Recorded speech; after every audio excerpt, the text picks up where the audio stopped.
This is the Aces Up Your Sleeve podcast, and we're the aces up your sleeve in relationships, from romantic to workplace, parental to platonic, your relationship with yourself, and everything in between. Let us, two autistic aspec kinky therapists, be your secret weapon in neurodivergent life. This is your disclaimer. This is not therapy or therapeutic advice, and we are not on the clock. This is for entertainment purposes only. This is not a replacement for therapy. What you'll hear are our thoughts on different topics, what we might do in the situation, and how we've supported others through similar things.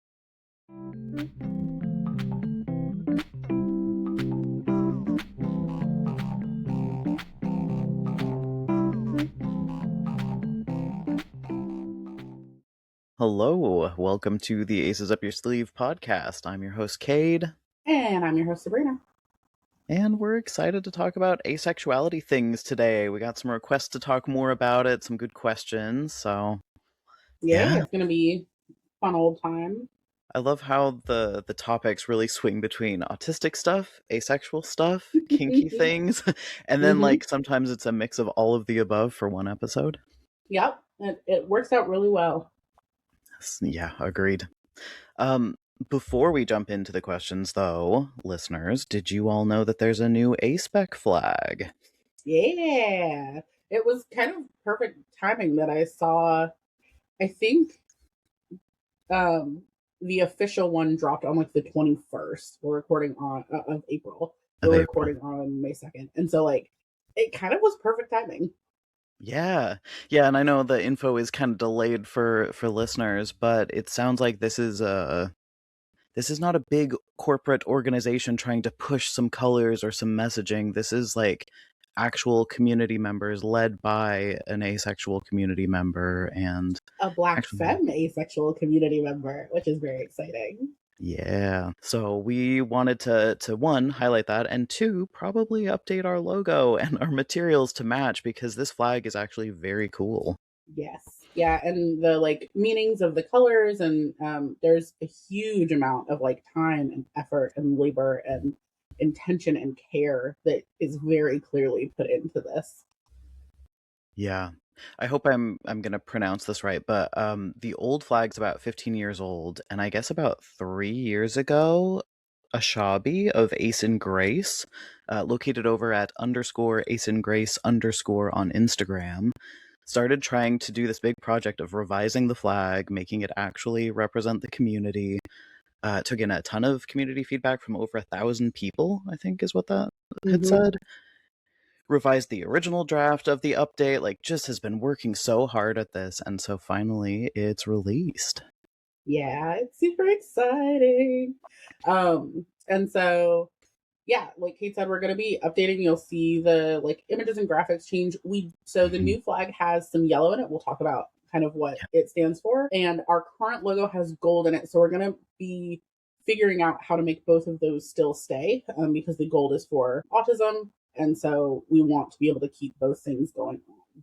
So for folks who are familiar with the old flag, the colors, and in most pride flags, the colors mean something. They stand for something. It's a symbolism thing. The black piece stood for asexuality. The gray piece was demisexuality. The white piece was for non-asexual partners and allies. And then the purple really was community. You can't say that without being like, is this fucking weird? Because it is. It is a little odd to incorporate allies into the flag for your community. Love allies, but no. Love them down. You don't need your own flag color. So this is the new flag. This is the final design here by AceinGrace. You can see their account here. So they have worked super, super hard on this, and this is the final design that they put together. And then here, this is that same post, but we zoomed in a little bit for the final design and the meanings of the colors. So for just listeners, always remember that you can come over and watch this podcast on YouTube if you'd like to see us. I do a lot of hand motions, so that's super fun, and you're missing out. But the new colors are black, gray, white, a pretty bright like yellow color, a pretty bright pink color, and then a pretty similar purple color to what the original one was. And so the black represents support, understanding, awareness, and appreciation. The gray acknowledges asexuality as a spectrum of identities, including gray, demi, and micro labels, which often get left out. Mhm. The white represents the spectrum of intimacy experienced, sexual, physical, emotional, intellectual, etc. The dandelion yellow represents multiculturalism, intersectionality, and joy within the asexuality community, promoting all activities and experiences that allow us to enhance our joy while consciously strengthening our bonds with one another. The pink represents and acknowledges the love that we experience is true, expansive, and diverse. It centers all forms of love, self love, romantic, platonic, queer platonic relationships, and aromantic. And then the purple/dark fuchsia represents visibility of the asexual community, encouraging purposeful efforts to protect and uplift oneself and each other within our society. So like super, super intentional and care driven and beautiful and awesome. And I'm just so excited about this. Looks so good, very thoughtful. Really appreciate all the work that was put into that because my gosh, it's a Oh huge yeah, project spanning 3 years, and it turned out great, I think. I think so too. And like to pull all the community members and like all of the effort to make sure that they were really hearing what people had to say, which unfortunately, like it sounds like in their creation of this, they were not really heard as they were trying to get some of the different organizations to listen to them. So definitely recommend going over to their Instagram to like check out that process and show some support and props because that's Yeah, awesome.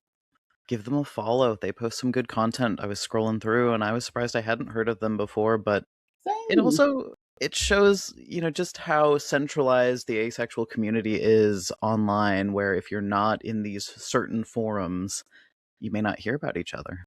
Yeah, absolutely. Yeah, I think the whole internet is it's so huge, but that also in so many ways means that you end up really, really siloed and really like in your own little bubble.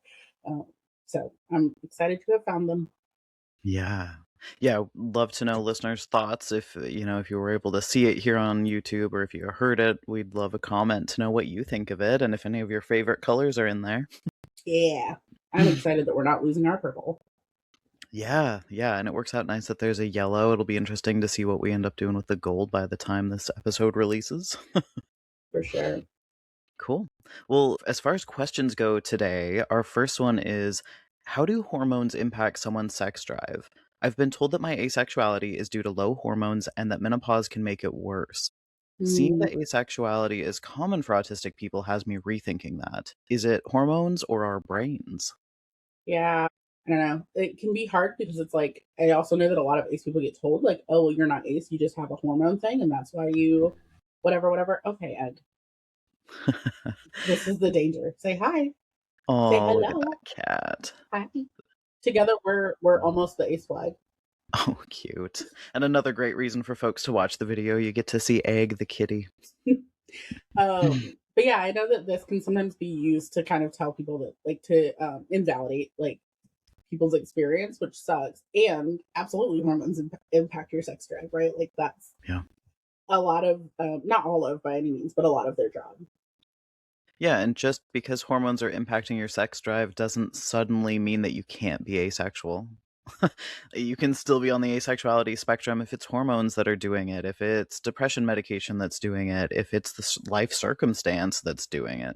Whatever Right. impacts your sex drive is, as strange as it may sound to folks who are newer to learning about asexuality, those things don't have to be intertwined in that way where it defines your label or your identity. I think it actually like, all right, we're gonna get political on Maine, right? I think it actually speaks to a broader thing in the like queer community that happened of like because so many people were like, "Oh, it's a lifestyle choice. It's a choice. Mhm. It's a choice." As societies want to do, we went like hard the other direction. Like, no, you're absolutely born with this way, and that's the only way to be queer, right? If you Yeah. were born in that way, and there's no external factor that like played any role. That's not how that works. So, No. No, our identity over time is not this static, unchangeable, immovable truth. And I know some folks would be very sad or upset to hear me say that and hear us talk about this, but our identity is fluid, not that like one day you're going to be a staunch Republican and then the next you're going to be a staunch whatever. Like your beliefs, your values, your attraction levels, your who you're attracted to, what you're attracted to, all of those things can be malleable over time because we're always growing as people. We're just growing, changing, getting to know ourselves better. Sometimes it's not so much that those things have changed about us, but that we're more attuned to what our truth is.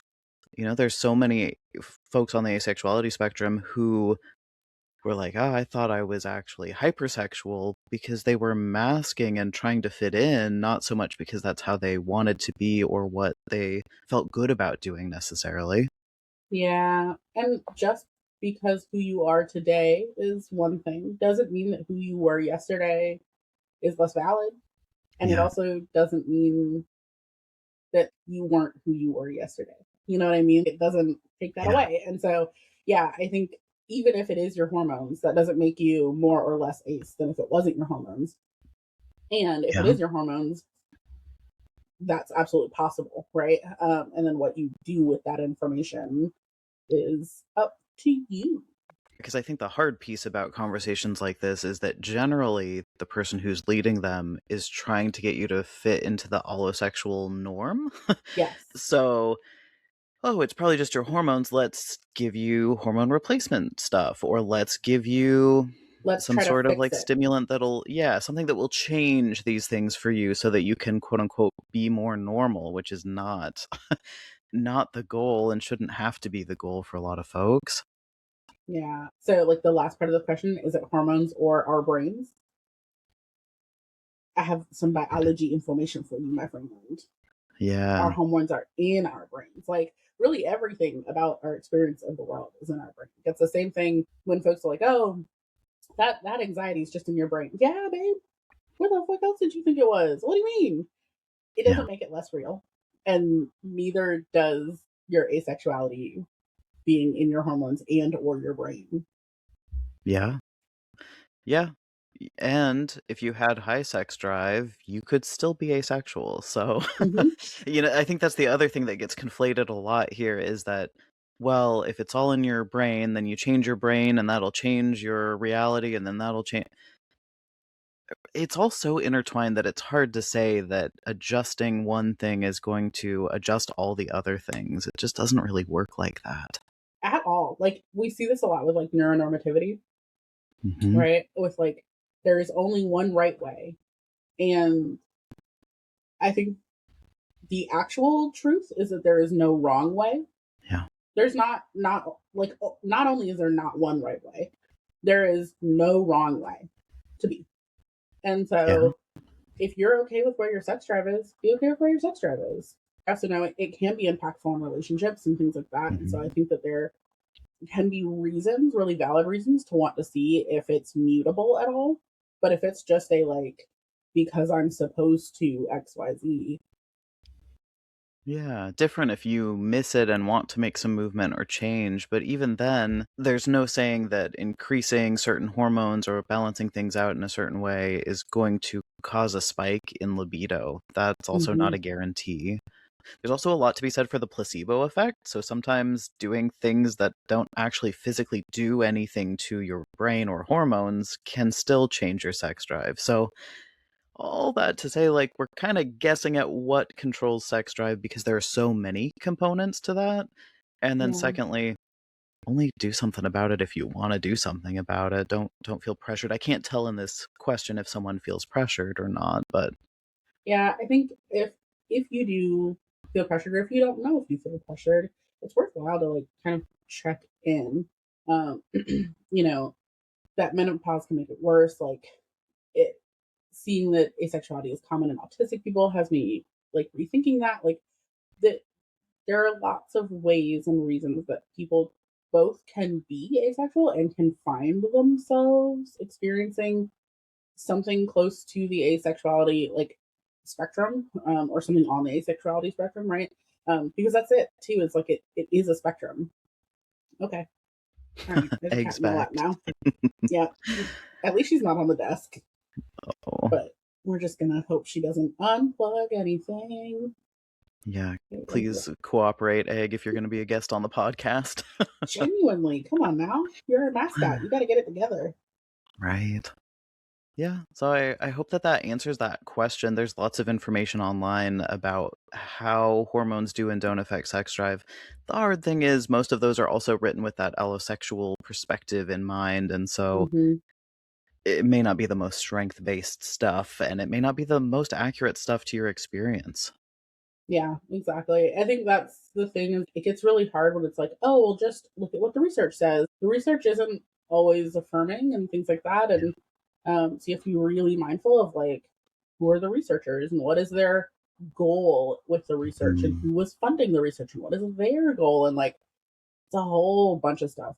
This was the subject of many a research methods class in both undergrad and grad school for me. Uh, yeah, same here. And I'll just say already we're at a disadvantage because if you go to look up research, you're looking up autism, asexuality, and menopause. Oh, All those great. groups of, yeah, all those groups of folks have been misrepresented, treated as medical mysteries, experimented on. It's just, yeah, I would And look you're for very already talking recent. about, right, you're already talking about with both menopause, so like older Mhm. folks with uteri or like feminized folks or like things like that, right? AFAB folks that you're talking about a group that already is inherently not seen as sexual. And then same thing with autistic Mhm. folks, right? That like there's a lot of infantilization. So like almost the opposite end of that spectrum, right? A lot of Mhm. infantilization, a lot of like that kind of stuff that means you're talking about two groups that are already not really thought of as being sexual, like in an appropriate way. And then trying to figure out like what would be the rates of allo versus asexuality within that. Again, asexuality just being not well studied in the first place. It's just like a mess. It's a Yeah. Bermuda's Triangle. I do a presentation with another ASPEC colleague named Heidi, and they shared a research thing with me, and we looked at the tool that was used to determine asexuality. Neither of us scored in as asexual, so keep that in mind too. Oh, And that wasn't even that old of a study. That was like within the last 10 years, I believe. So right. take everything with a little bit of a grain of salt. I'll have to pass the quiz to Sabrina to see if she passes or not. Oh, I definitely won't. I definitely won't. And then our second question. Why does it make me uncomfortable when my friends talk about their sex lives or interests? I am a 22-year-old sex favorable ace, and it feels weird that it makes me uncomfy, but honestly, that's just how it feels every time, especially if PDA is involved. I can't handle it. Yeah. I'm Do going to assume you? this PDA is public displays of affection. Probably That's a not. good point. Yeah. My brain did not. I was like, what is involved? Interesting.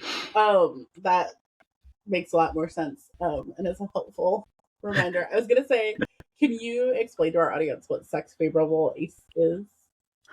Yes, these are folks that are generally more comfortable engaging in sexual behaviors, thoughts, conversation, stuff like that. Um, and then on the opposing end here is sex repulsed, which, yeah, there's like a lot of interesting social dynamics we could go into if we ever want to talk about the larger ASPEC community and all the different beliefs and gatekeeping that occurs. But for Mm-hmm. this question, we don't have to go there. Yeah, so this person's saying generally they are okay with some forms of sex, either talking about it, doing it, looking at it, who knows. But when their friends talk about their sex lives or interests, not comfortable. Yeah. I almost wonder if part of it is like, are you sex favorable in terms of you're okay with doing it? Like I saw someone, I'm gonna forget their name and I feel bad about that, but they were talking about being ace on a podcast and they were talking about like the way they explain it for themselves, like their partner really likes bowling and they don't really like bowling at all. And but they're like willing to go bowling with their partner, probably not every time, but like some of the times I'm willing to go bowling with you, but like I don't love bowling, but some people hate bowling. Yeah, Um and would never go bowling. And so it's like I wonder, are you open to going bowling, but would you talk about bowling? You know what I mean? Like, are you yeah. open to having a sexual experience, but you wouldn't really want to talk about it even with your partner? And so it might just be that like actually having the conversations about it is, no matter what, like uncomfortable. That's a great point. My brain went more towards the mental, what are those internal thoughts side of things? Because I have some friends who are on the asexuality spectrum, and they really, when they're in a relationship, they've said, I hope nobody's thinking about whether or not my partner and I have sex or what we do. It grosses me out to think that other people are seeing me through that lens, even Mm-hmm. though they are sex favorable as far as I know. And that side of like being perceived in that way, being thought of in that way, not wanting speculation, not wanting almost the thought invasion of privacy feels uncomfortable, and I wonder if that could be at play for this person too. Yeah, there is something really different happening when people are talking about sex, and I think that there can be parts of that that, like, regardless of how sex favorable you are, or like even allosexual people might not want to talk about it based in their upbringing or like their community's understanding of sexuality, and like a lot of different things can make us uncomfortable about that. Hmm. Versus like I know some people whose like whole family would talk very openly about their sex lives, and like that I think there are also parts of this, kind of like the last one, where it's like it may or may not have to do with your asexuality that it grosses you out. Absolutely. And as you're saying it, I'm thinking too, there are certain groups of people who tend to talk about sex in a certain way that I also would not feel comfortable. If you get me in a room with a bunch of cis het men who have a Mm, very certain idea of women and beauty and standards and what constitutes as like a good sexual partner versus a bad sexual partner. I don't really want to be part of those conversations. I don't like hearing them. It's offensive, hurtful, honestly, mm-hmm. generally. uh, so I wonder too, when what you're saying, like, how are the friends discussing it, and is that maybe part of it? And then the Yeah, PDA part, just because we can talk about or think about something, we don't always want to see it. So that also makes sense that if the watching public displays of affection makes you uncomfortable, that's okay. I don't know if I can yeah. explain where that stems from, but it's lots of people feel that way. I think it can be hard to watch. I even have a hard time sometimes with watching two people hug because I'm just like, what am I supposed to be doing? Like, am I supposed to watch you do the? It's the same way I feel about eye contact in general. Like, am I supposed to be like looking at you Mm-hmm. really hard, or like looking away, or like this is going on for a long time? I Yeah. already feel that about hugs with myself. Is like this is going on for a long time. Like, you know what I mean? Where it's just like at Mhm. some point, Yeah. what's happening? Like, Yeah. And I wonder if that's yeah. I know some people who would just be like, "Oh, people are hugging? Bring it in. I'm coming in for the hug too." Beyond me, that would not be my go-to at all. I'm more on your side of things there, but I will hug friends, especially when they are like, "Hey, can I have a hug?" Like, and I can have a choice in how I'm feeling and like our what our relationship is and things like that. But like, yeah, I often am like, eye yeah, what's my darting. I role don't know here? what to do. Yeah. Yeah. And so watching it is worse, even worse, because at least when I'm hugging someone, like there is like I'm like, okay, well, like I know that there have been studies about like your brain releasing fucking happy chemicals or something when you hug and oxytocin and all that stuff. Sure. Mhm. You're watching someone do it. Oh my god, free me from this person. Yeah, and depending on what PDA is being discussed, I mean, a quick peck on the lips between your friends, okay. Them for multiple minutes, just no, thank you. Could you do that later somewhere else? Can I step out? Just yeah, I'm gonna be wherever the snacks are. Yeah. Yeah. And yeah, I don't know. I've never looked in to see if there's research on why people have such different views on that, but I would assume a lot of it is the cultural piece.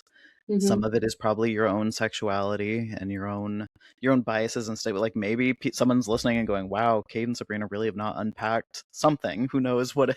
I don't know what it is yet, but maybe we haven't unpacked something. And if we did, maybe we'd be slightly more comfortable or have a different take on it. I don't know." I also think that my aversion to watching people hug hurts no one. Yeah. Even if they were like, "Oh, you haven't unpacked it," okay. I mean, I don't know that I'm gonna put. I have other shit to unpack, my friend. Right. I have plenty to talk about in therapy, so I don't know that unpacking something like that, where like the biggest thing that might happen is that I just like take my phone out and kind of scroll Instagram for 2 seconds. Yeah. Or like in the case of when my friends talk about this, ask them not to do that around me. Step out of the room, go Yeah. pee, do it. Like there's just so many other solvable ways that I don't know that this is one of those things where it's like, okay, you need to figure out how to get comfortable with this, even if there were some underlying reason why you want.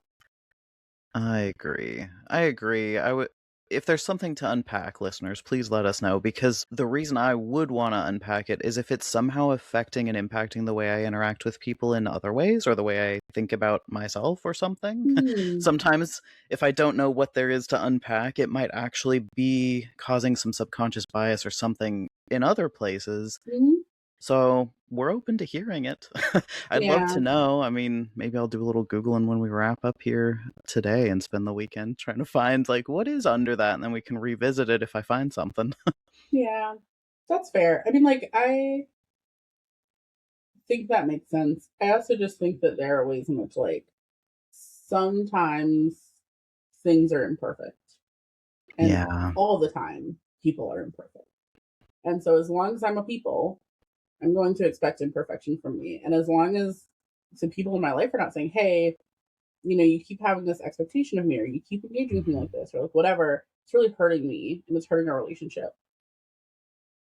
Like, I'm going to keep doing the work that I can and the work that I know that I need to.